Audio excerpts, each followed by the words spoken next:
This is the Lord of the Rings podcast on TV Podcast Industries, and we're talking about the Rings of Power. Episode 1, A Shadow of the Past, and Episode 2, Adrift. We exceeded our orders months ago.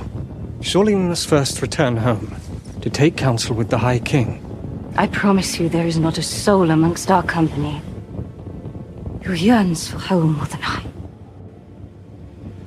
I can still feel the light of the trees on my face. I can still see it. And until we are certain, every trace of our enemy is vanquished, I can never return.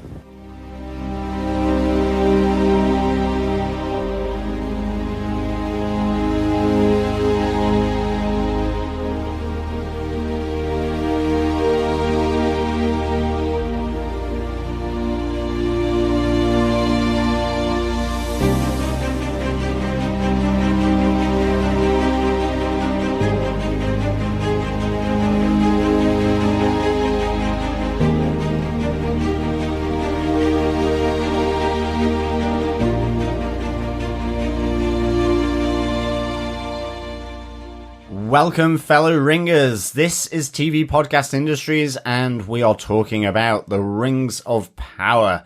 Episode 1, A Shadow of the Past, and Episode 2, Adrift. I am one of your hosts, John. And I'm your other host for the Lord of the Rings podcast, Derek. Excellent stuff. Yeah. Yes, a big, epic 2-hour smorgasbord of Middle Earth and Valinor. Yes. Yeah.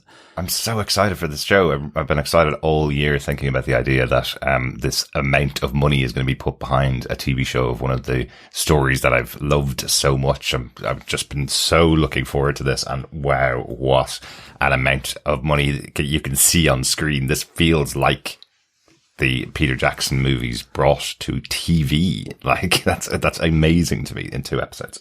Yes, you really can see the money that's gone into this production, for sure. And yeah, I mean, I just really, really enjoyed, coming back to, Middle Earth, actually, and this whole world. Yeah, you can really feel it.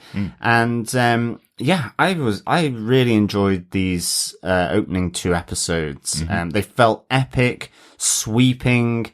A tour around this whole world from Valinor across the Sundering Sea into Middle Earth and all the different parts of Middle Earth that at least we're seeing at the moment. Yeah. So like we've heard mention of north, south, east and west in this episode, so we are all over the map of Middle Earth as well. But if this is your first time joining us for TV Podcast Industries, just to mention, we've been podcasting for about 8 years now. This is our 701st episode as far as I know from my count. So lots and lots of TV discussions and movie discussions over the last couple of years, and that's how we approach the shows. We're looking at this show as the TV show itself. We're not experts on Professor Tolkien's literature, so we may pronounce names incorrectly, and that's where you come in. We want to hear your thoughts about Lord of the Rings, the Rings of Power. We want to hear any thoughts you have about the show, about how the characters are progressing, any interesting tidbits and facts that you want to share with us. You can email us to feedback@tvpodcastindustries.com, or you can pop on over to our Facebook group at facebook.com/groups/tvpodcastindustries. I'll put a spoiler post up every week for each of the episodes for Lord of the Rings, the Rings of Power, where you can share any thoughts that you'd like us to discuss on the podcast. Yes, and if you're joining us for the first time, you can head on over to our website at tvpodcastindustries.com, where you can subscribe to the podcast on any good or evil podcast player of your choice. Yeah. We are on Spotify, Google Podcasts, Apple Podcasts, you name it. Your favorite podcast player, we should be there. Just search TV Podcast Industries. Absolutely. We will be doing an in-depth discussion about the 2 episodes that were released on Prime Video on the first day of release. So if you haven't seen both of those, make sure you watch both of them before we discuss the episodes. And generally, again, if it's your first time, welcome aboard. We should say that first, of course. Welcome to you. Thanks for choosing to join us for these discussions. What we talk about is we really do discuss the episodes. We don't really review them. We kind of stick clear of that. We're really just talking about our thoughts about the episodes of Lord of the Rings, The Rings of Power. Yes. But let us get into our spoiler-filled discussion of Episode 1 and Episode 2 of The Lord of the Rings, The Rings of Power. Mm-hmm. Derek, what are some of the details, the creatives behind this series? Yeah, I think it's important to begin with saying that this show is based on the Lord of the Rings and the appendices by Professor J.R.R. Tolkien.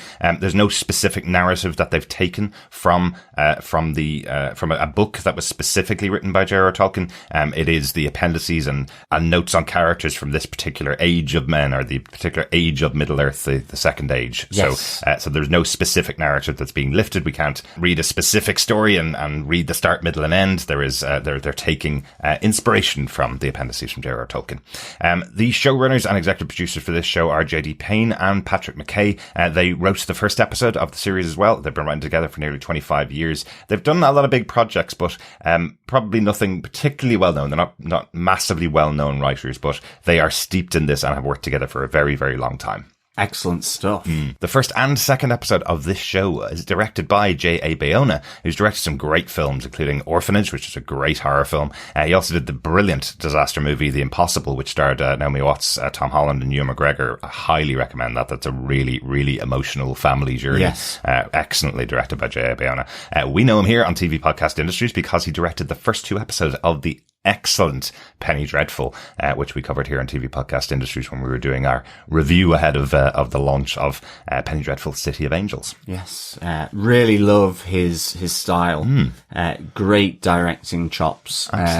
Does J.A. Bayona. And very different for this epic that he's on board for. Definitely, yeah. The second episode of the show was written by Gennifer Hutchison. She was a story editor and writer on Breaking Bad and Better Call Saul as well. So again, some great dramas as well. But as we mentioned, we will be talking about both episodes together in this discussion. We'll be talking about episode 1, Shadow of the Past, and episode 2, Adrift. So, John, do you want to tell us what they gave us with your synopsis for episode 1 and episode 2? Sure. For episode 1. The elven world of Valinor lives in peace, but a war arrives when the Dark Lord Morgoth attacks their homeland. They sail to Middle Earth to engage their foe and his forces, and after centuries of fighting, Morgoth is defeated. His cunning servant Sauron, however, remains, and is tracked by the elf Finrod, who is killed and marked by Sauron. Finrod's sister Galadriel vows to continue the pursuit of Sauron. Galadriel and her company find an abandoned fortress in the northern wastelands of Forodwaith, which bears Sauron's mark. But her companions insist that they return to the elven capital Lindon, where High-king Gil-galad proclaims the war against Morgoth's forces to be over. He grants Galadriel a bitter gift, the honour of sailing to Valinor, where she can live a peaceful life for all eternity, as she believes work still remains to rid Middle-earth of Sauron and his evil. In the southlands of Middle-earth, elves watch over men descended from allies of Morgoth. To the disapproval of the others, the elf Arondir has developed a close relationship with the human healer Bronwyn. Together they discover that the town of Horden has been destroyed, while Bronwyn's son Theo finds a broken sword bearing Sauron's mark. Sailing westwards and close to Valinor, Galadriel chooses to turn back and continue the search for Sauron, jumping from the ship into the sundering seas. At the same time, two curious Harfoots, Nori Brandyfoot and Poppy Proudfellow, discover a strange man inside a meteor crater. Episode 2. Attempting to swim back to Middle-earth, Galadriel comes across a raft with human survivors of a shipwreck. She is rescued, but the survivors come to distrust her when she is found to be an elf. Things turn worse when the raft is attacked by the sea creature that had originally attacked the survivors' ship. Galadriel and only one of the survivors, Halbrand of the Southlands, escape the ordeal. Halbrand explains that he is fleeing from orcs, and through a storm he and Galadriel become bound together as they survive the storm. Meanwhile, Nori and Poppy keep the stranger a secret from the other Harfoots and give him food and shelter. He does not speak their language, but uses fireflies and apparent magic to indicate that he is searching for a constellation of stars that Nori does not recognize. but she knows of someone who can help. Back in the Southlands, Arondir sends Bronwyn back to her own village to warn them of the danger as he investigates the strange tunnels beneath Horden, but is captured by an unknown creature. Back at her town, Tirad, Bronwyn's warning is ignored, but back at her house, she and her son Theo are attacked by an orc emerging from the tunnels. They are able to kill it and use its head as proof of danger to convince the rest of the town to leave. In Lindon, Gil-galad sends the elf Elrond to assist the great elven smith Celebrimbor, who is planning to build a powerful new forge. Elrond suggests they seek help from the dwarves and goes to his friend Prince Durin IV in Khazad-dûm. Durin is angry that Elrond has not visited in 20 years, but his wife Disa convinces him to hear Elrond's proposal. Yes, hugely all-encompassing around the map. Absolutely. And I did like the way they incorporated the map into the episodes. Just to help with that sort of the bearings around Middle Earth. Really good. And I think as fantasy readers, I think you'll often notice that at the beginning of a book, any fantasy book now, it's kind of a trope of fantasy books. You must have a map of your lands there. Every single big writer that writes fantasy does that. And it really comes from Tolkien. Part of the things that he incorporated in his original Lord of the Rings and Hobbit was a map of the area that you're talking about. So certainly when I'm reading fantasy books, I always flip back to that page and go, oh, where's this taking place? What's this area that they're talking about? So I like how they incorporate it in the show. I think it again stands out as something very Lord of the Ringsy. Definitely. I mean, no fantasy book is complete without a good map. Absolutely. All maps at the front of the book. Yeah. But let us discuss these tales of Middle Earth with our tale number 1. Yes, yeah, absolutely. As you mentioned, this is a big epic show. We're talking about characters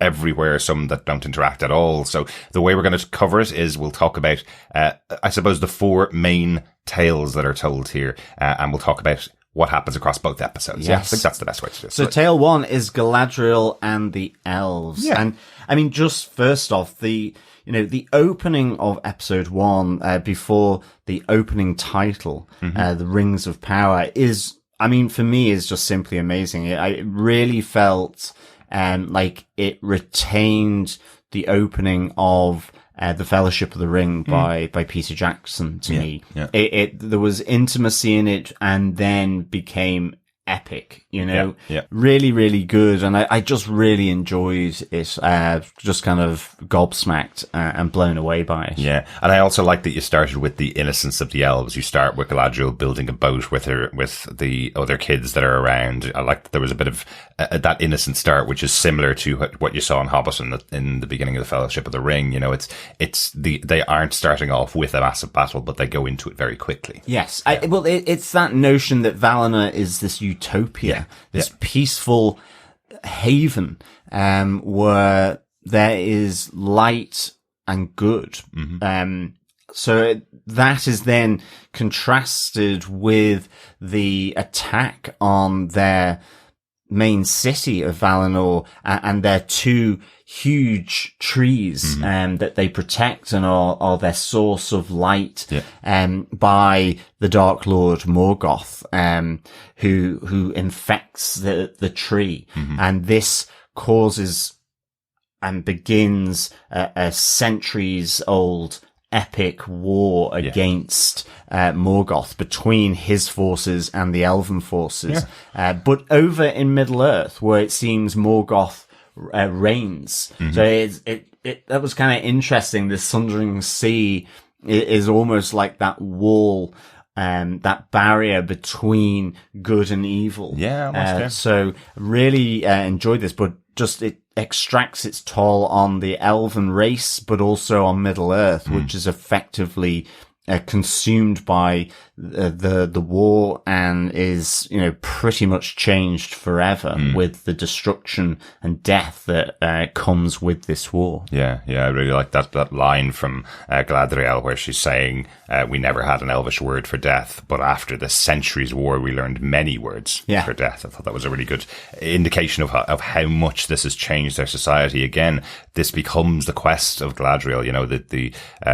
The element that's taken here is that Finrod, her brother, joins the forces of the elves, and his mission is to go after the servant of Morgoth, Sauron, but he dies in that mission, and that becomes Galadriel's new quest. Once he's dead, she takes up this quest that he has decided on. I thought that was a great setup for why Galadriel is so different from the other elves. She has this kind of mission connected to family and loss. Yes, exactly. And I mean, this is, very soon we get the reference to Sauron, who seemingly has outlived the defeated Morgoth. And I love the description that he is or was Morgoth's most devoted servant, but was both evil and cunning, in terms of his methods and how he applied himself. And we get this first mention here, but ultimately, yes, again, he is being tracked by Galadriel here. At the start into the northern wastes, with her company of soldiers, and get to kind of following Sauron's mark or sigil, which was, as you say, was left on her brother Finrod after being killed by Sauron, as I understand. But it could ultimately have been an orc leaving the sigil as well. Yeah, I don't think Galadriel knows for definite that he reached Sauron. It seems like in his quest for Sauron, he was killed. So not a definite guarantee that he ever actually confronted Sauron. Have to give a comment here, particularly about Morfydd Clark's performance as Galadriel. This first episode really does hinge on her, and remember, she's stepping into the shoes of an actress like Cate Blanchett, who was so instructive in setting up the Lord of the Rings epic movies. So she's stepping into those shoes, and quite a difficult task to do as a young actor, like Morfydd Clark is. But I think the episode does really hinge on understanding that she feels this passionate belief in what she's doing and belief in following this quest. And this first episode is really hinged on her performance. There's lots of other stories to talk through, and we will, but I think if from that opening moment, if you didn't believe that she was playing Galadriel, who we've met before, then I think the episode could have fallen apart in that first 15 minutes. So absolutely. She's done such a great job. I mean, she's solely dedicated on this quest to track and defeat Sauron. And I just really enjoy that, because I mean, it contrasts ultimately at Forodwaith, the castle, with her company. Climb up the side of the mountain in the snow. The ice climb. Absolutely amazing. Really, I love really that. good. It cuts to one of the other elves of her party, Thondir, who seems to not really be happy with following Commander Galadriel. But I love that he climbs up and he's like covered in ice on his face and breathing really heavily, and then looks up again, and Galadriel has already moved on to the next level of the mountain. Exactly. And then we get our first big battle. This is definitely much more taken from Peter Jackson's Lord of the Rings. There's always been cool battle moments, and here we have, in the surrounds of this castle in Forodwaith, we have the snow troll who's watching on in the background. Love that little moment where you just see his hands move as they're walking through. They've discovered that the Mark of Sauron is here, and that is leading Galadriel on the next path of her quest. But there is a battle here between the Elven group, the Elven company, versus the snow troll, which is really exciting and really interesting. We don't know so many of the characters, so you can assume that a couple of them are going to get killed here. That's why it feels even more impactful to have this battle here at the start. Yeah, exactly. I mean, Sauron's it's almost like a distorted, disfigured trident, really, that it is the mark of Sauron. I think the other really interesting thing here was, as they come in, that there are orcs that seem to be melded into the brickwork of this fortress, and they talk about the dark sorcery of old that the orcs have been meddling with, and specifically say meddling with the powers of the unseen world, which I thought was really interesting because, you know, with the Lord of the Rings, with Peter Jackson, whether it's with the wraiths that are kind of almost between different worlds, but even with Sauron, you know, is that where he goes? That's where his energy, his entity, his soul, his being, after he's defeated, that, you know, goes there through the magic of the rings into this power of the unseen world, that he utilizes that. So really, really interesting. There's this notion that these dark forces, the forces of evil, are meddling, experimenting in effect with other magics, with other dark sorcery. And so really, really interesting. Really enjoyed that. I think, as well, what you suddenly find with Galadriel as well is just her dedication to this cause, is at odds not only with her company, but with, in a sense, the wider elven population, and in particular the high elven king Gil-galad. Like we hear that with from the challenge from Thondir saying, you know, she's asking to go further, deeper into the north, and you see how much struggle it was just to get here. And Thondir's saying, no, we now take this information back to the king and seek his counsel. So part of the reason why they lay down their swords and force Galadriel to go back. But after that battle with the snow troll, just want to call out the amazing move that she does, where Thondir throws his sword behind him. She runs up the sword like a ram, exactly, and lands the killing blow on the this snow troll, which is, it's just cool. It's similar to the kind of moves that we would have seen Legolas do in the Lord of the Rings movies. So I think Peter Jackson always mentioned there was always one per movie that he gave for Orlando Bloom, that the time to show how great fighters the elves are, even though that's not their standard position. They are naturally much more caring people, but when involved in battle, they can fight. And so a great moment for Galadriel there. But yes, let's head to Lindon. Yes. I'm going to call that London. I know, absolutely. The series. Back to the Southlands, away from the north, the seat of the King Gil-galad. Yeah, absolutely. I mean, I think, as I say, it's the notion that, you know, the powers that be in this elven society ultimately believe the war is over. They have won, and it's the end, because a lot of time has passed since the death of Morgoth.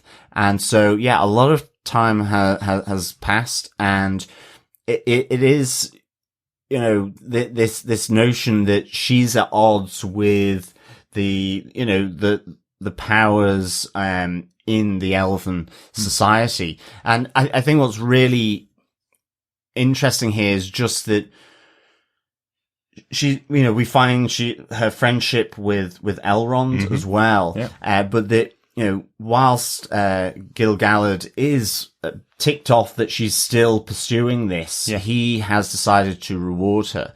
And this reward, though, is one that effectively takes her off the chessboard, really, of what's going on. Or the map, by effectively sending her into the west, back to Valinor, in order to live peacefully for the rest of eternity. And you can't really blame King Gil-galad here. The idea that he has is effectively, we haven't really seen any indication of these creatures, even though the orcs were spread all across Middle Earth when there was a war going on. We haven't seen any indication from them for years. So if you keep turning over rocks, you're going to end off finding something nasty underneath and start a new war, maybe start some other kind of battle. So his attitude is, let's leave well enough alone. Everything seems quite peaceful right now.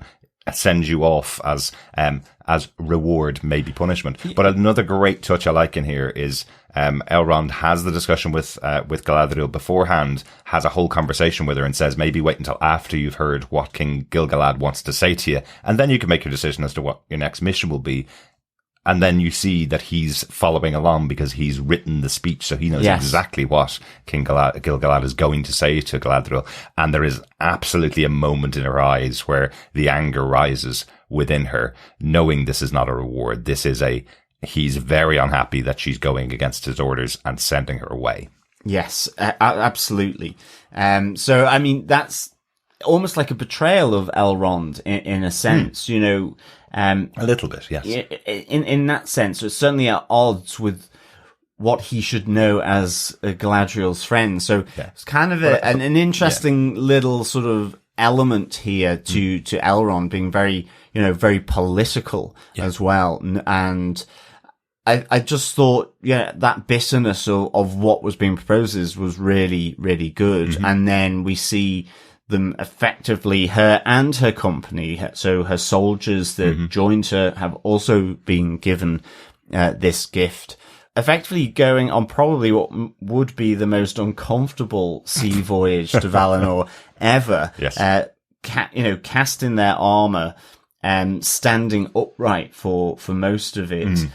But I have to say, I loved the depiction of going into the West. Absolutely. With that light, and just seeing Galadriel stepping back away from it as she realizes this is not what her life is meant to be. You know, this isn't her destiny. I just thought it was really good. And even, I mean, even just before that, we see everyone breaking out into song. And Galadriel isn't doing that. She's not embracing going into the West. I just think this is beautifully realized. You know, again, there was only so much that Peter Jackson could take for the movies from the books, but it's really clear in the books that song, poetry, various forms of art are really important to what Professor Tolkien had wrote in his books. We'd seen a moment in Lord of the Rings where some elves were leaving Middle Earth to go off to Valinor, and they were singing on their way. The hobbits came across their first group of elves, and they were singing as they went. So this moment really feels like, you know, again, Valinor kind of interpreted as heaven, the afterlife almost. That is where you go to live for eternity. So this moment really felt like everybody on board that ship was joining the heavenly host almost. They knew the song to sing. They all joined in with this beautiful moment, except for Galadriel, because she realizes this is not for her. Yeah, absolutely. Yeah. And we see her at the end of episode 1, jumping overboard to, I mean, I'd definitely say it is ambitious in order to swim across the Sundering Sea back to Middle Earth, but back to with the east. Well, exactly. Yes. Whilst heading into the west, she decides to go back to the east.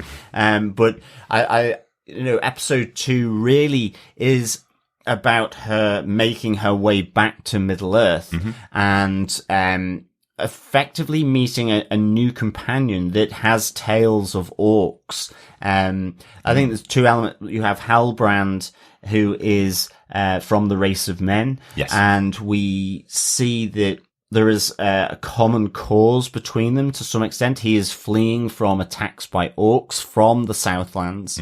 You know, this is more evidence to Galadriel, and that she is looking to bond, you know, bind them both together in this course. He's a bit more resistant to that, but in the course of going across the Sundering Sea, there's certainly plenty of trials and tribulations for Galadriel and the rest of the survivors of the shipwreck. Yes, but survivors very long, unfortunately. Exactly, but in the storm, it is where you know, he saves her from drowning, and there is this connection between the two made. Yeah. We don't know much about Halbrand just yet. I'm sure we'll know more as the season goes on, but just a little nod. And again, we do hear this from one of the other residents of, which we'll talk about later on, and one of the residents of one of the other towns of men. We hear Galadriel asking him who is his king, and he says, "We don't have a king. He may return in the future." We hear that also from the kid in the bar later on.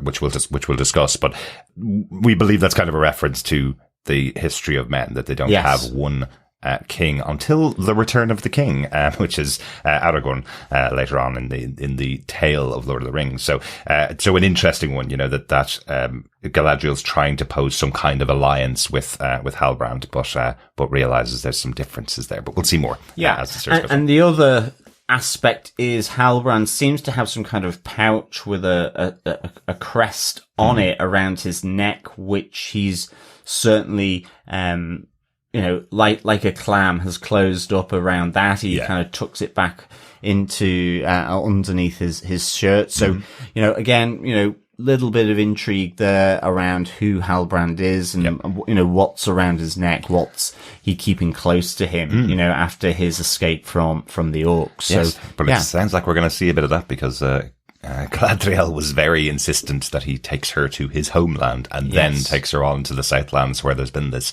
rumor of orcs. So it sounds like she really was building up her new army, I guess, because all the rest of them are gone to Valinor, right? Yes, so it's exactly. unlikely she's going to be going back to King Gil-galad to ask for more elven armies on her quest. But that still won't stop Galadriel. Overall, what do you think of Galadriel in here, John? I really loved the character. Strong and really great. strong. Loved the reason for what she's doing. It really feels within the wheelhouse of Lord of the Rings, and even just the chance meetings, such as with Halbrand, are just really, really good. So absolutely enjoyed this, and I like that she is put at odds with her kin effectively, as well. Absolutely. Always seen, I think, Galadriel as being a really powerful member of the elves. So great to see the kind of origin story, I suppose, of Galadriel. Yeah. Let's get on to tale number 2. This will be a little bit of a shorter discussion, I think, because this is supposed to be the mystery of these couple of episodes of the show. So we'll talk around it, really, but we're going to talk about the Stranger and the Harfoots. Right. So, Harfoots. Let's talk about them first. Yeah, as a community or a group. So we're talking about nomadic little characters here. Yes, with feet that are focused on. But it is important to say they are not hobbits. They are not. They are ancestrally connected to hobbits. Exactly. And live off the land. Live with nature. Or certainly, there is that maybe less suspicion, but wariness, I guess, of the world of men and other, and elves as well, where we see them hiding away from, 2 hunters with amazing kind of elk-like, horns, on their backs. That's very cool looking. Visually amazing. I'd say a nightmare to walk through a forest with, catching it on the trees, but go sideways, turn left. Exactly.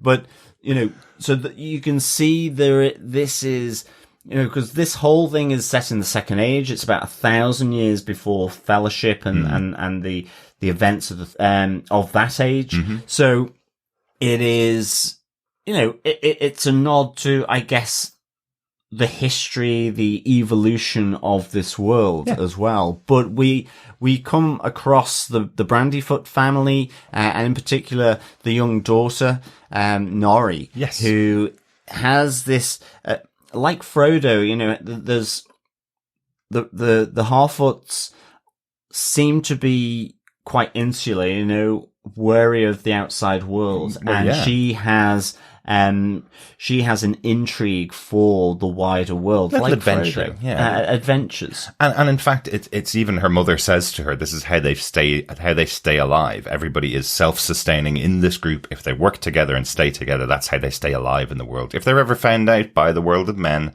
the potential is that the whole tribe effectively will be destroyed. So that's why they hide so much. It's this whole concept that this group of nomadic Harfoots stay together and stay alive. So I loved that scene where we see the hunters walk past, and then you just see a little bit of grass pops up, and it's actually covering one of the Harfoots, and then the rest of them all unfold their little town effectively after the threat of the hunters is gone, because this is how they stay out of sight and stay away from the the world of men, which I just really like. And I think it's a fun scene. And again, we have those connections in our minds, of course, of hobbits. So we know that they're an innocent people. We know that they are people that kept separated in their own way from the rest of Middle Earth. So so that's kind of interesting. Great central performance here from Lenny Henry, returning as the chief, effectively, of this tribe. Yes, Chief Sadok Burrows. Yes, it's really interesting, isn't it? I also will say, considering we're Irish, also will say interesting that we have quite Irish accents from this group of Harfoots. You'll probably remember back to the casting of Lord of the Rings. We had people putting on English accents, like the two Americans playing Frodo and Sam, two Americans doing English accents, and we had a Northern Englishman and we had a Scots accent, all combined into the Hobbits. Here we have Irish accents coming in to the Harfoots, which I think is quite interesting. But quickly, just to talk about Sadok Burrows, an interesting piece here from him. That initial meeting with the hunters is drawn into their stars, effectively their book of what would you say, predictions or fortunes of this group is what it seems like. Yeah, it seems it's the tome at which it's like a constitution almost for them. It's how they understand the world, that some great sage or some previous chiefs have sort of looked at the stars and have made predictions about the future and have written those down, and these guide them in their nomadic life. And importantly here, not only are the hunters with the elk horns predicted in the book, but we see here that Chief Sadok is seeing signs of something, terrible coming ultimately. So it seems that there are changes afoot in the world, and that he is interpreting from this big tome that he holds and curates, I guess. And he seems to instantly consult when there's something going on that's unexplained. Yes. And again, I wonder if this is the reason for, or is this something that drives them when they need to wrap up and move on to the next place as a nomadic tribe? If there's some kind of warnings that are in this book, is that the reason they decide, do they stay a place 2 or 3 days every time? Or is it, oh, hang on a second, the portents are bad, let's wrap everything up and get out of here? So that's quite interesting. But with that, right at the end of episode 1, then we have this huge meteorite coming to Middle Earth. Seen by everybody as well. Seen by everyone, and close to where the Harfoots are, and it is Nori that goes chasing after it along its path, and you see at the end with this person at the center of the crater created by the meteorite, with all flames and in what seemingly looks like a very, very hot center, but then picked up in episode 2, it is cool to the touch. And this is where Nori, then joined by Poppy, looks to see if he's okay, and her curiosity of the wider world is absolutely piqued and approaches this man at the center of the crater. Yeah, I do kind of like that little touch from Poppy going, you're always out here adventuring. This is not an adventure. And Nori going, but I didn't seek this. This happened. I mean, landed. Exactly. And Poppy going, yes, but you ran towards it, unlike everybody else who stayed away from it. So I do like that. There's that great fun moment with the two of them and a wheelbarrow filled with the stranger. I love that. Going up a hill, and then they start arguing as the wheelbarrow ditches itself right back down the hill again. That's a fun little touch. Some great use of technology, I'd say probably CGI here, or at least this version, to show how different the Harfoots are to humans when we see eventually the stranger awake and talking to Nori. I know he's not speaking, but Nori talking to him. The difference in size between the two of them is really well executed here for the show. Something obviously really important to The Hobbit and Lord of the Rings movies. She's keeping him hidden from the rest of her family and the Harfoots, just so that she doesn't get into trouble. Yeah. But ultimately, he is trying to communicate. We see him scratching stuff into the trunk of a fallen tree. Mm-hmm. We see him scratching lines in the earth with a stick to try and communicate, and ultimately it's a language she doesn't understand, unfortunately. Yeah. But I think we've seen that particular type of language before in Gandalf writing on Frodo's door. Well, that is it. It is who is this stranger that has fallen to Middle Earth, and initially with all the fire and so on, just because so much of heat, fire is used for Sauron, you're going, is it possibly Sauron? But you couldn't imagine him, even though, he is sort of taken aback by his rescuers. There are moments where, she's saying, no, I mean you no harm, and so on. And he doesn't do anything evil to her as such. And there is, he's trying to communicate with her.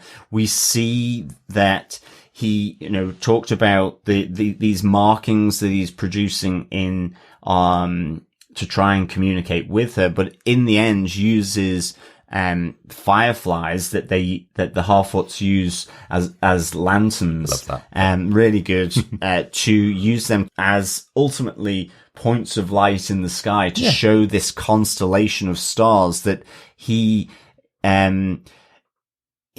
needs to know about or understand or find within the sky in order for whatever work or quest he must do in Middle Earth, potentially. I mean, I'm guessing there, but absolutely, and it's very difficult to kind of put together because they're trying to interpret someone that can't speak to them and can't tell them. But I would assume that the reason it's a constellation is because where the place where that constellation is above should be the place that he needs to get to. I guess that's why he's using that. So it's kind of like a star map or a star chart. Exactly. Where he needs so to get it's to. the map that he can navigate. But the really interesting thing here, we see the stranger almost talking to the fireflies to get them to be in that position and form that constellation in the sky. Yeah. And it's very similar to Gandalf speaking with the moth, where he's sending the message to bring the eagles, where when he's the prisoner in the top of Isengard, and that same kind of murmuring to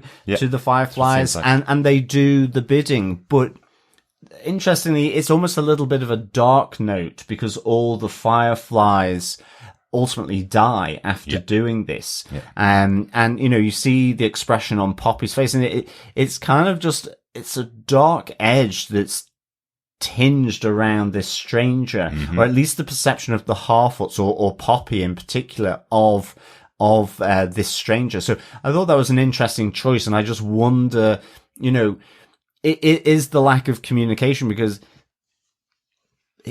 he has been up in the stars for so long. Is it, that effectively this stranger is unsocialized? So it's a really interesting kind of point to it. It's just an added thing which you just wonder, okay, where will this go, or how will it be, or how will it play out ultimately? Central mystery, and we know all the theories online right now is that this is Gandalf, but I think those all came from a 1 second shot from the trailer a couple of months ago that everybody saw this guy. Looks quite similar to Gandalf. Let's see if it's him.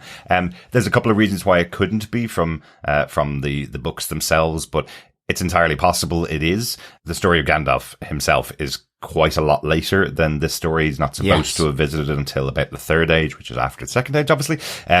But there is also notes within the appendices that his species or his group did visit Middle Earth before the wizards. I can't remember the name of the species that the wizards are comprised of, but members of their group did visit before the Third Age. Yeah, that's a possibility. Let's see how it plays out. But personally, I think I'd like it not to be Gandalf. I'd like it to be another one of the wizards of one of the groups of wizards. I think that would be more interesting, because Gandalf is so central to the Lord of the Rings and the Hobbit series that we've seen a lot of story of him, and quite an iconic character. So we already have quite a few of those in there. I don't know whether we need Gandalf, but I'm happy with whatever suits the story, really. So looking forward to seeing it play out. But that is where they've left it. I think they are trying to get the audience to at least think it might be Gandalf, and maybe they're trying to pull the rug out from us in the future or explain why it could be. Yeah, definitely. There you go. But a good little introduction to the Harfoots in this world. I think I'm going to enjoy them. The character of Nori is a character I think I'm going to enjoy in the show. I like that kind of mischievous, adventurous side of these. Yeah, exactly. Yeah, exactly. Let us get on to our tale number 3. Elrond and Celebrimbor, and dwarves as well. Yeah. I mean, we've talked about Elrond with Galadriel being a friend, in a sense, almost a little bit of a betrayal to some extent.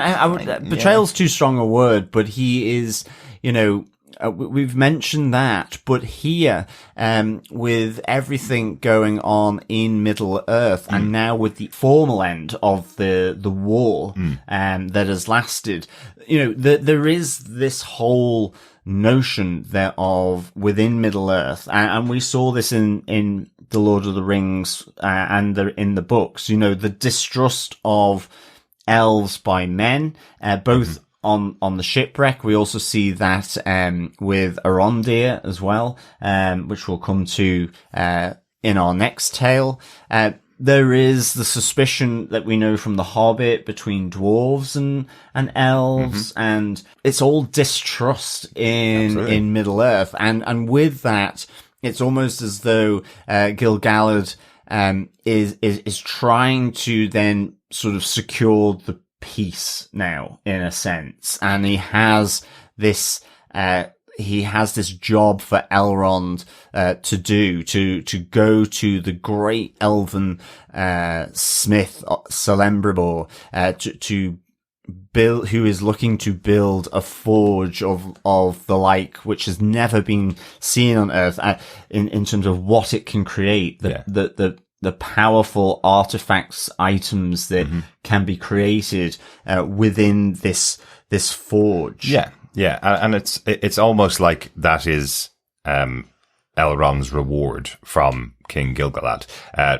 Just to say, it is just that he wrote the speech for King Gil-galad. He's not the one that actually forced Galadriel away from Middle Earth. It is a choice of the king, and he has to write the speech. So I don't want to say that their friendship is broken. We will probably see the two of them together in the future. Exactly. I mean, that's what it's betrayal's not the right word. It's more just that he's a party to it, and he knew he didn't tell her. He didn't forewarn her beforehand. Exactly. But they did reform their friendship at the end of the episode. They did say they are still friends.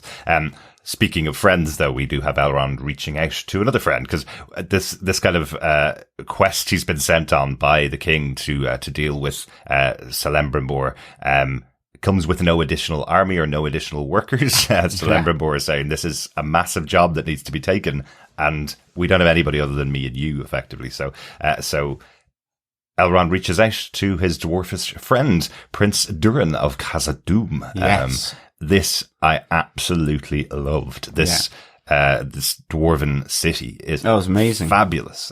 We really have never seen that on screen before. We've seen the mines of Moria, which were dark, and there was hardly any dwarves left there as well. So, but within the Hobbit, we've seen cities that have been abandoned by dwarvish folk and then coming back and reclaiming them, whereas this is a city at its height. It's a living, breathing city at its height. As you say, Lord of the Rings, The Hobbit, its doom has befallen the dwarven cities in various ways. And it's just so amazing to see. I mean, even just the introduction of light. I mean, we do kind of get that from Khazad-dûm with just a shaft of light coming into this antechamber, but everything is dark. And here we see, light coming into it, water running through it. Really, really good, to see this living, working, breathing, dwarven city in the mountains. And I just thought it was really just amazing. It was really good fun. I love that it opened with effectively Elrond thinking, sure, I'm just going to see my old mate, knocks on the door, says, Elrond here to see Durin, and just gets no in his face, and the door's closed until he challenges, until he uses his knowledge of the dwarves and their rituals, I suppose, and says that he's going to prove himself in a test of endurance to be able to visit with his friend Durin and try and at least get his ear for 5 seconds to tell him what the plan is. I think what I really liked here as well is just the explanation of why Prince Durin is frosty. It's the fact that, elves are so long living, that they conceive of time differently. And, it's only been 20 years for Elrond. And as Durin says, it may be a blink of an eye for an elf, but I've lived a lifetime in that 20 years. I have gotten married. You didn't come to the wedding. I've had children with my wife.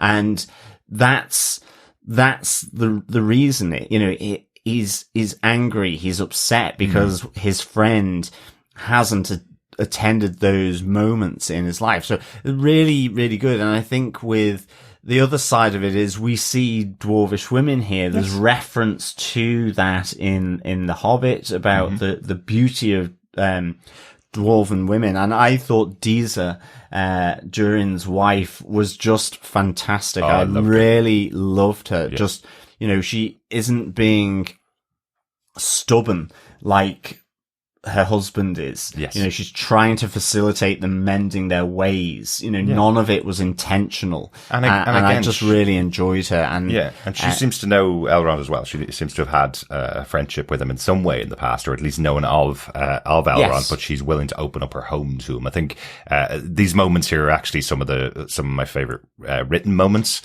in the episode. There's a lovely moment when Elrond is looking out over the tree which grew from a sapling that he gave to Durin in the past, and something that's not grown in the dwarvish society. They don't respect trees. That's not their function as people, but because of their friendship, Durin has nurtured it like one of his children, as Disa says. Well, that's it. They're stone, they're ore, they're iron. As I say, when Elrond and Durin go to his home, it's like they really need some soft furnishings. Absolutely. Where's the pillows? Where's the cushions? It's really, really hard. Yeah, and with kids running around as well, they need those helmets to protect their heads. Stone heads, yes. You see houses where it's got soft things on the corners of all the cupboards. This is stone, carved stone. The table, the pillars, I'm guessing the seats. So, some soft furnishings, I think, are required. Absolutely. But the beauty of this tree in the center of the courtyard outside the home is wonderful. And again, I love this description from Elrond that it's not growing from traditional light. We're inside a mountain here. So everybody laughing at Durin for trying to grow a tree doesn't understand that it's growing from the power of the love that's within their home. And of course it would grow as beautifully as it has because there's so much love in the home, and that's what softens Durin a bit to Elrond, allows Elrond to stay and at least give an explanation of what it is that he wants. Yeah, the other thing I really enjoyed was how Durin and Disa met effectively, because I love that concept that she introduced of how they mine, how they understand the mountain, how they know where to mine, to identify what's there or where not to mine, because there's weaknesses through resonating, where she was singing at the mountain to understand how the dwarven miners should approach, the particular seam, the rock face, and what was there. And that, because the mountain is made up of ore, rock, it's made up of water and air, and all these sing back to her as she sings to the mountain. I just thought it was really, really good. I just really liked that idea. It was just so good. And it just speaks again to dwarves are working in conjunction with the mountains that they're mining. It's not like they are going in and pulling all the oil out for profit. They are working with the mountain to find the precious materials, and it's just evident in the way that Disa's saying it, that the mountain will tell them, no, you can't have this, almost. It will explain that this is an area where you shouldn't mine because that's part of me, or something like that. It feels like you're getting the story of the mountain back, but where there are materials that they can mine, it's sharing that story with them as well, because it's working in conjunction with the dwarves. I think that's a beautiful description of the dwarves themselves. They're not just people focused on the extraction of materials. They're working together with the mountain to benefit each other, almost. Is kind of the way it comes across. But there seems to be a mending of that relationship of Elrond and Durin, and he's happy to hear the proposal from Elrond, the ask of the dwarves from the elves, so that he can bring it to his father. But there is another reason why nobody from outside of Khazad-dûm is allowed to come in to Khazad-dûm. That seems to have been a big change in the last 20 years since Elrond had seen Durin. It's not just because he's been away for 20 years. We kind of learned that there's been a recent find within the dwarves. We're guessing that this is the Arkenstone, the stone that kind of is owned by the leader of the king of the dwarves, and from that point onwards, really, the king of dwarves holds the Arkenstone as their seal of office, almost. So we just saw a little glance of it, but it inspires distrust between dwarves and other races. So even though we've mentioned that there has always been distrust between these races, it seems like this is pushing King Durin to have no respect for any prior relationship with Elrond, and no trust. No trust. I mean, it's that other side of dwarves that comes out from the Hobbit story and from the Lord of the Rings, that they have a hoarding instinct as well. They have great wealth from the ore and minerals and rock that they mine. And there is that hoarding of wealth, deep within their mountains. There's that element, and this is the pinnacle of the wealth that can be extracted from these mountains, the Arkenstone. It is a point of power and kingship then within the dwarven community. So hugely sort of protective of it, but that brings about the distrust with outsiders because they may want it for themselves. Exactly. Interesting story here in Khazad-dûm, and I think Khazad-dûm is probably my favorite location that we've seen in the show. I know there's some beautiful elven locations, but I think it's because of the newness of it. It's something that we haven't really spent any time in this kind of location in fantasy worlds. So really good to see a whole group of dwarves the way we have, and hopefully we'll see a lot more of Durin and his folk in the future. Yes, let us get on to tale number 4, Arondir the Elven Soldier and Bronwyn the Human Healer. I really absolutely enjoyed this whole area of Middle Earth with the Southlands, the land of men, and this idea that there are elves that have been stationed there as watchers across this land of men. It's like 90 years, isn't it? For a very long time, And at least Arondir has been stationed there for 90 years, isn't it? Yeah. And I really actually like that conversation as they learn that the war has been formally sort of come to an end by their High King, and that they are to head back to Lindon and return to their effectively, back to the Elven society. Maybe even back to Valinor. But I love the conversation between Arondir and his commander as they are on the Watchtower. And, you know, that they're talking about the life they've made here because they've been stationed for so long.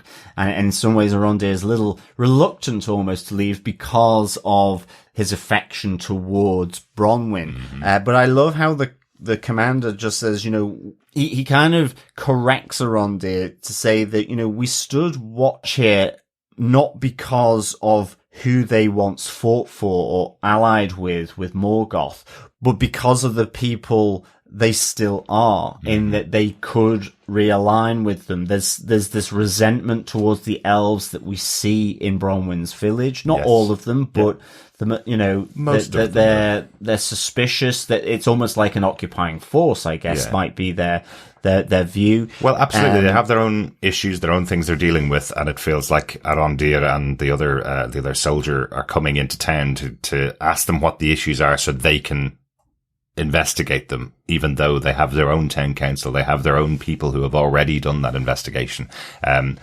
So most of the town don't like this police force, effectively, that's coming in to look over them. Yes. You even hear, you know, in the concept of the gossip that's going round about Bronwyn and Arondir. Everybody is talking about the fact that he seems to have eyes for her, and this shouldn't happen. That's why later on they don't believe Bronwyn. They don't want to go with Bronwyn's recommendation because they feel that she's almost left them and gone with Arondir. Yes, and her son Theo as well doesn't like all the gossip that surrounds his mother and Arondir either. Yes. And I think coming Theo's to an interesting character, Theo, isn't he? very interesting, because we see him and one of his mates effectively sort of knowing that there's a secret kind of compartment in one of the barns in the village, and going into it and finding this artifact that has the seal of Sauron on it. Yeah. I think you were saying it looked like the hilt of a sword. It seems like the hilt and the bottom of the sword, similar to Aragorn's original broken sword that he had. Yes. Something similar to that, but this one is a black sword with the mark of Sauron on there, and does seem to be speaking the black speech, the words of Mordor as we hear in the future, the dark words. So it seems like it's calling out to him all the time, almost infecting Theo a bit to make sure that he's obsessing over it. Yes, and even, you know, in episode 2, we see him holding it as they look to leave their village of Horden because of the orcs. Yeah. And a bit of blood getting onto it, and it starts to almost grow. Like reform. And reform, which was really interesting. And it's what effect will this have on Theo himself? It's kind of like the Morgul blade, you know. Okay. Will is it kind of like the same blade that the wraiths have, or what will it do? You know, is it like the ring that infects and changes the bearer of it? Maybe. It'll be interesting to see, but and again, they're going to have they're going to have to really explain this as well, because, you know, there's a lot of audiences they need to serve with this show. Yes. They have the fans of Tolkien's literature who are probably 50-50 split on whether they like even having a TV show at all based on it. Then you've got the fans of Lord of the Rings who are going to be making comparisons to the movies Lord of the Rings and Hobbit. And then you've got brand new people who've never seen any of this, who will have no idea what a Morgul blade is, for example, or that influence that's happening. But I do think you can feel from Theo that he's getting this obsessive nature over this sword. He's carrying it with him at all times. He's hiding it in different places and has to take it with him when he's leaving the village as well. It has to be something that he brings with him, even though it wasn't his to begin with. I almost got that feeling of that kind of Gollum moment, and when we saw Smeagol finding the ring for the first time in Lord of the Rings, that moment where he kills his cousin for this possession that he's just found. It almost felt a little bit like that. Theo has discovered this sword hilt or this artifact, and now it's his.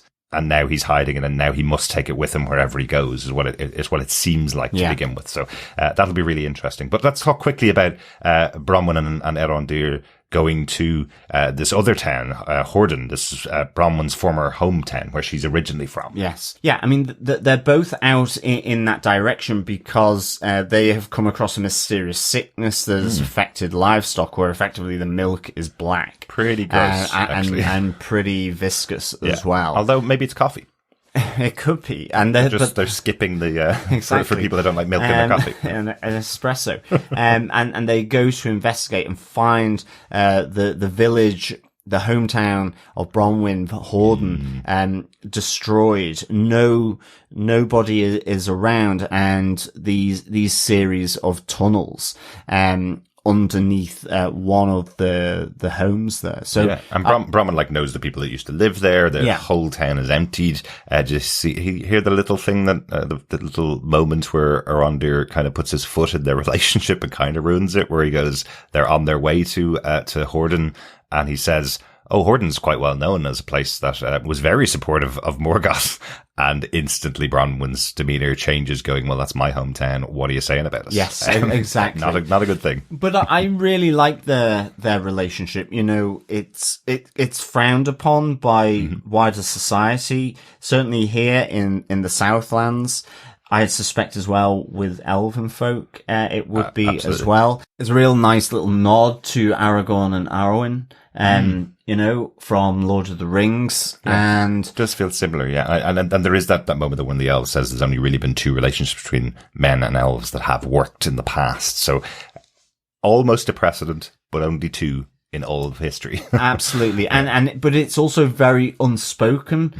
You know, there is that moment where you feel it's going to be expressed. Yeah. And Arondir says, "Well, I've shown it all the time I've been here, but through my actions, not by actually saying in it." every way other than words. Yes, exactly. So, really just enjoyed this, and this whole side of these first 2 episodes, I just really enjoyed. And even with the tunnels, again, another nice little bit of horror, as, you know, Bronwyn has gone back to warn her village where she lives, and Arondir has gone through the tunnels, and we see him trying to escape whatever is down there that's boring through the ground. But I do love the jump scare moment when we see the eye through the hole in the floor that Theo has gouged effectively. That's a nice little jump.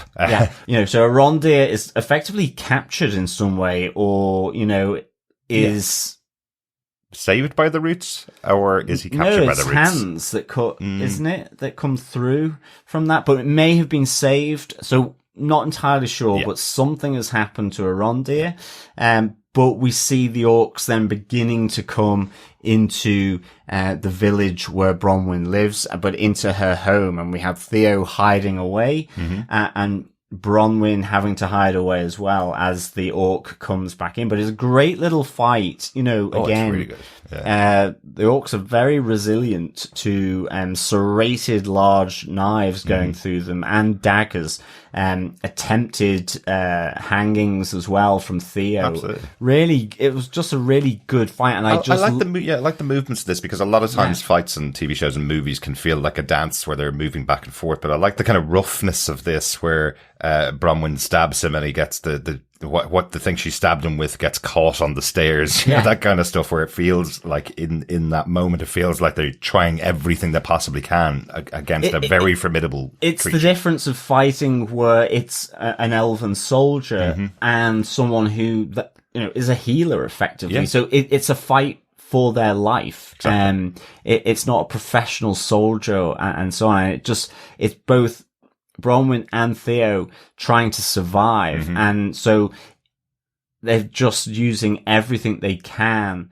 And I love, like, it just made me chuckle because she'd been ignored by her village when she comes with the warning, that it just then immediately cuts to her plonking the orc's head on the butcher's block in the tavern and saying, "Now do you believe me?" effectively. Right, we'll be leaving at first daylight. Yeah, and they're off to the abandoned outpost that the elves left behind. That's where they're going to be moving to, is what it seems like. Yeah, that's where she's saying yes. She wants them to go to anyway, so I presume they're going there. That's pretty much the last tale, but just there was one thing I wanted to mention.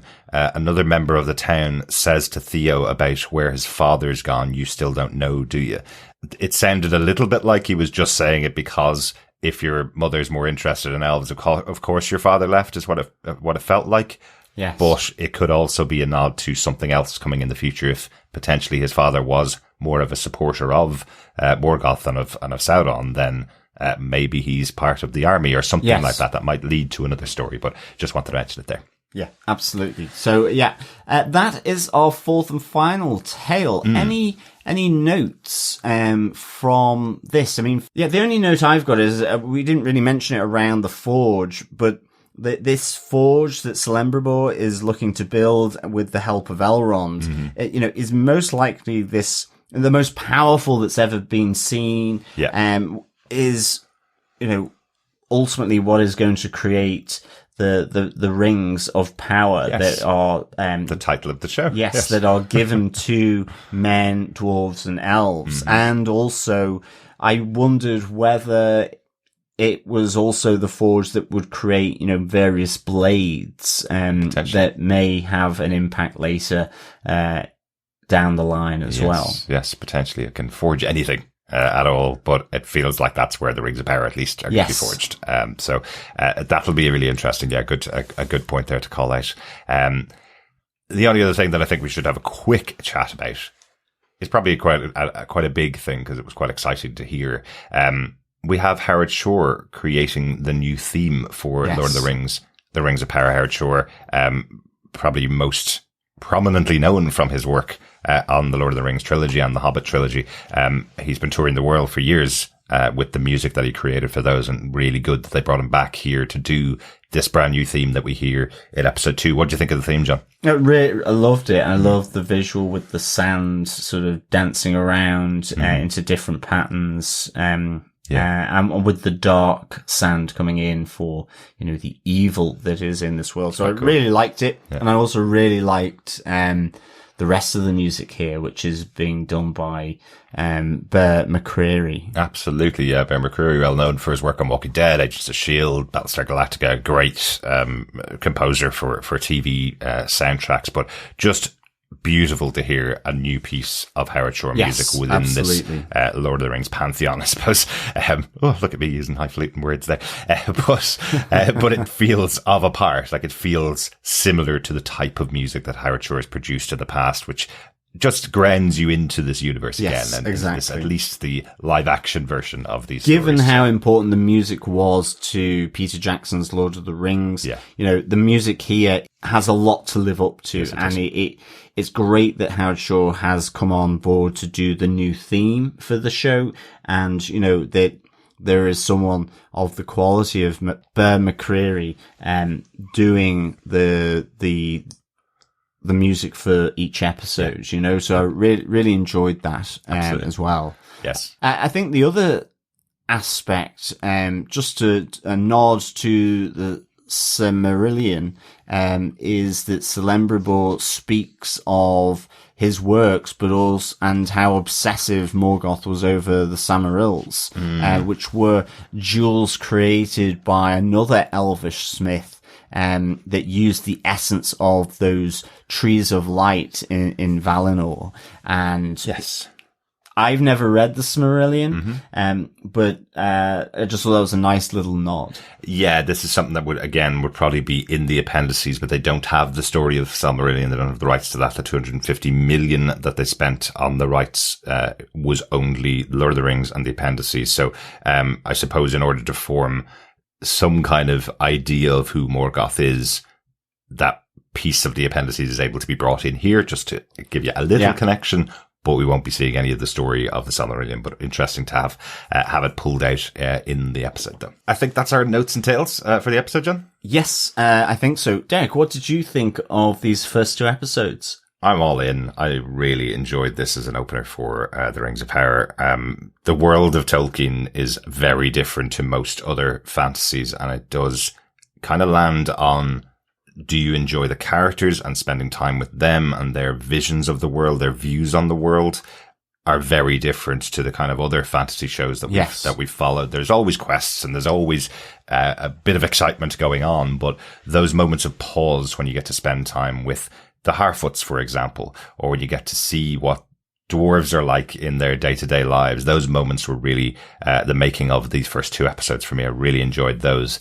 I enjoyed understanding what the elves had given to the world during this period, how involved they were in everything that was going on. They weren't just an army that fought against this massive threat. They also created, effectively, the police force for the world, which I thought was quite interesting to learn about. And their interaction with the other races within Middle Earth is also really interesting.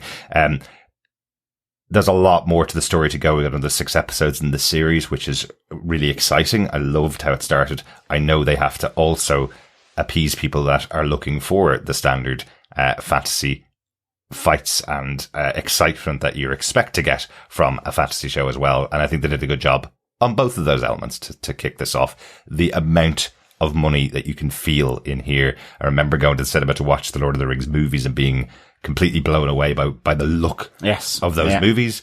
And I felt similar watching this episode. I was like, wow, look what they're putting on my TV screen here. I know this did play in lots of cinemas across the world as premiered in lots of cinemas in premiere events. And I'm sure it looked fantastic on big screen, but it also looked amazing on the TV. So really excited to see the rest of the series and enjoyed the characters that we've got here for the first 2 episodes. How about yourself, John? Did you enjoy the premiere episodes of Lord of the Rings, The Rings of Power? Yeah, I mean, for me, for both episodes, jointly, I would give this 5 tunneling troubles out of 5. I really, really enjoyed it. I loved how epic and sweeping it was. I loved getting reacquainted with the tour around the different areas around this world, from Valinor over to Middle Earth, the Sundering Seas. On Middle Earth, we got to the Southlands and Lindon and Khazad-dûm. So I really just loved this whole tour and feel of it. I love the opening. Galadriel, just absolutely fierce. Elrond, the consummate politician. Arondir and Bronwyn, the forbidden lovers. The young son of Bronwyn, Theo, with his find. I love this notion of the sigil of Sauron being put through this world for the supporters. The distrust between these different societies on Middle Earth, all that sort of, again, it's that notion of bringing how evil feeds from that distrust and with Sauron still at large. So, and with the Harfoots as well, with the stranger, loads of intrigue. Just want to learn more about this second age, in that sense, through this, action-filled, sweeping series, which is evidenced from these first 2 episodes. So absolutely, 5 tunneling troubles out of 5 for me. Excellent. Again, just quickly, just to say, because we talked mostly about the story of the show, but it is absolutely beautiful in New Zealand. The places that they've gone to film the setup shots and the views of this amazing country. Absolutely loved it. Want to go back to New Zealand again.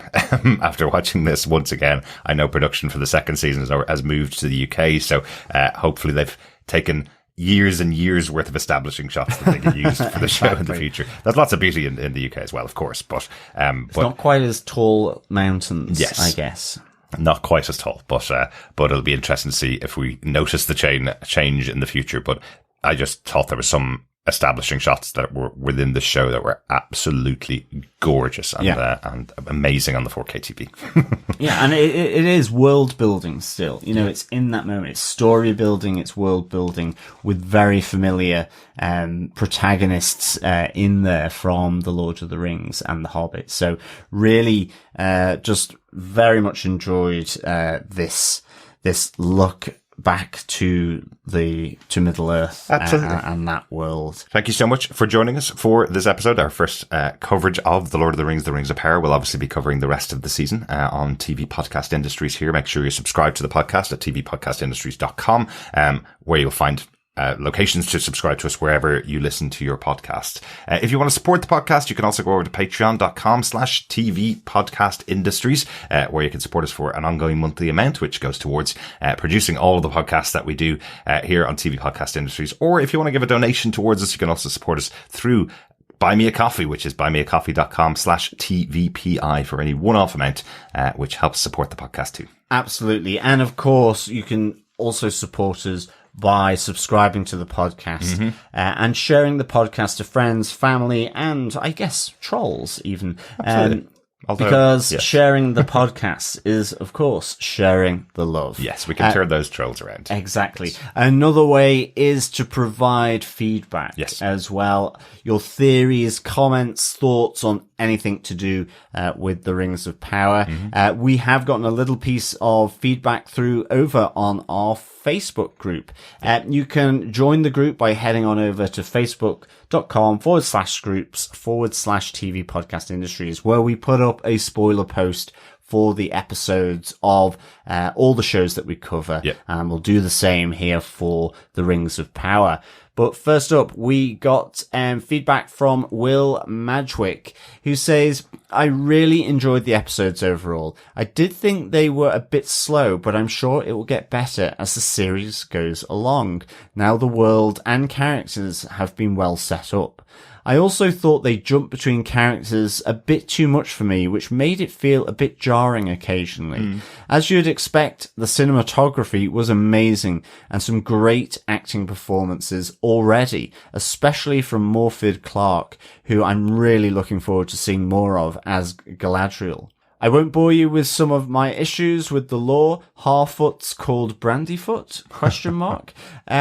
Thanks so much, Will, for the feedback. Yeah, I mean, I think the cinematography was fantastic here. And the performances as well. I mean, even, it's all very different. Galadriel, I think, is that central piece in many respects. She represents the dedication, the fire of going after evil in this world in the form of Sauron. And it is one they needed to hit, and I think they have done. And I think you're absolutely right that Morfydd Clark has done a great turn there as Galadriel. I think with the world building, I can see what you mean. They're kind of moving huge amounts of distance to cover this map, effectively of this world, which has been made bigger with introducing at least Valinor at the start. But I think that opening bit was just amazing. And I guess being a geographer, I really quite like going, traveling around maps, and seeing these new places. In particular for me, the Southlands one really, really did jump out in terms of that storyline. So I think that's really good. In terms of the Harfoots called Brandyfoot, I wouldn't know the lore around that, to be honest. So it's quite difficult, isn't it? With Professor Tolkien, a lot of the elements, especially in things like the appendices and footnotes and the descriptions within his novels, a lot of it is about the etymology of words and the etymology of people's names. So it's quite difficult to straddle the line between how all of these things can be brought into a brand new TV show being based on a lot of his notes, effectively. So I understand that there are challenges for people who know those way better than I do. I've read the books, I've read them a couple of times, and I've seen all the movies multiple times, but I'm certainly not up on the lore enough, I suppose, to notice when a name may not be appropriate, I suppose. But overall, enjoying the concept of the Harfoots in this show. But thanks so much, Will, for your thoughts. I want to hear so much more from all of our wonderful fellow ringers out there watching The Lord of the Rings of Power. Please continue to send in your feedback to us. We are recording hopefully on Saturdays each week after we've seen the episode, so we'll hopefully be discussing your thoughts in the future. Yes, you can also send feedback through our email at feedback@tvpodcastindustries.com. And of course, we are over on Twitter as well at TV Podcast Industries. You can send voicemails through as well to us if you want to hear your thoughts and dulcet tones on the podcast as well. Absolutely. So it's been great to share our discussion of the first 2 episodes of The Rings of Power with our fellow ringers. We are also covering at the moment Marvel's She-Hulk and The Sandman on Netflix as well. So if you're interested or watching those shows, please pop on over to TV Podcast Industries to listen to our podcasts and our thoughts on those 2 shows as well. Yeah, absolutely. With our third host, Chris, as well, on those shows. So come join us. Really good fun. Talking about all the great TV that is out there. I can't believe we're living in a time in TV where we have The Sandman, which is effectively the greatest comic book series of all time, on TV at the moment. We have Lord of the Rings, one of the greatest fantasy books turned into a TV show. And we also have House of the Dragon, the prequel to Game of Thrones, on TV at the same time. So much stuff and lots more coming. Yeah, including the other fantasy show that we cover, which is The Wheel of Time. Yes. So, yes. Yeah. We will be back next week with episode 3 of The Lord of the Rings, That's right. Rings of Power.